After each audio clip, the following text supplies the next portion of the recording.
I bet you didn't know Sir Isaac Newton's 3 laws of motion play a major role in wrestling. In fact, without these laws, it would be nearly impossible to wrestle.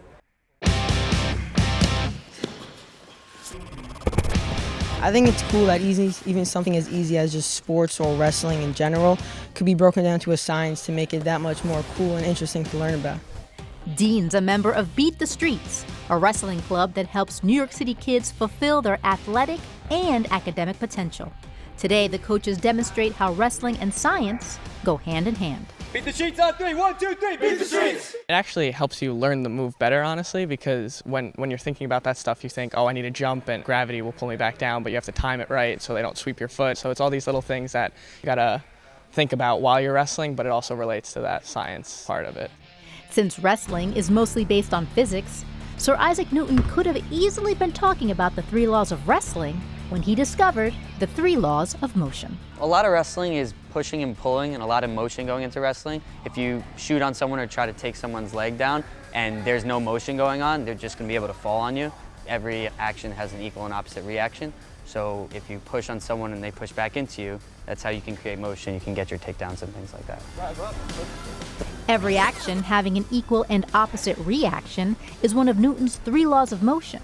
Another one is the law of inertia, or when an object in motion stays in motion unless acted upon by an outside force.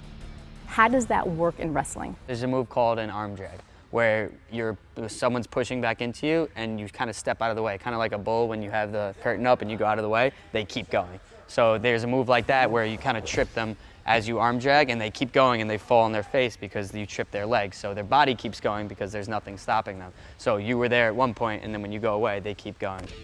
Newton's second law of motion, force equals mass times acceleration, is another major factor in wrestling.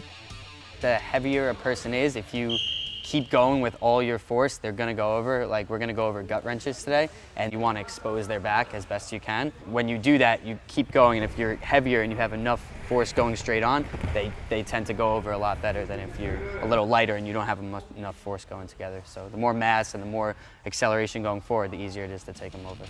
In addition to Newton's 3 laws of motion, gravity also plays an important role in wrestling.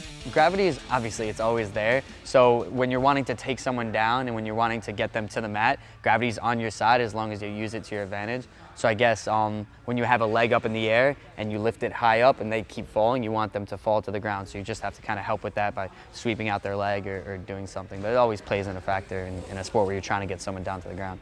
Friction, does that come into play? When we do our gut wrenches, there's a lot of, you're sliding someone across the mat, so there's a lot of friction. So that can help you at times and hurt you at times. And also when someone's in on a shot and they're trying to take you down, we preach that you have to keep your toes down because they slide better, and if your toes are up, then you get friction going backwards and they push into you. So from friction to gravity to the laws of motion, science and wrestling are clearly working together, both on the mat and off. It's actually the exact unit we're doing right now, the laws of motion and all that stuff. So it's good to relate it to something that I like to do. Sweep single, like if I'm pulling him towards me and then I'm pushing him away, like that's actually a sort of science, and that's pretty cool because I really don't do good in science in school. So for me to be able to do it on the mat, it's pretty cool. I'm Tinabeth Pina for Science and You.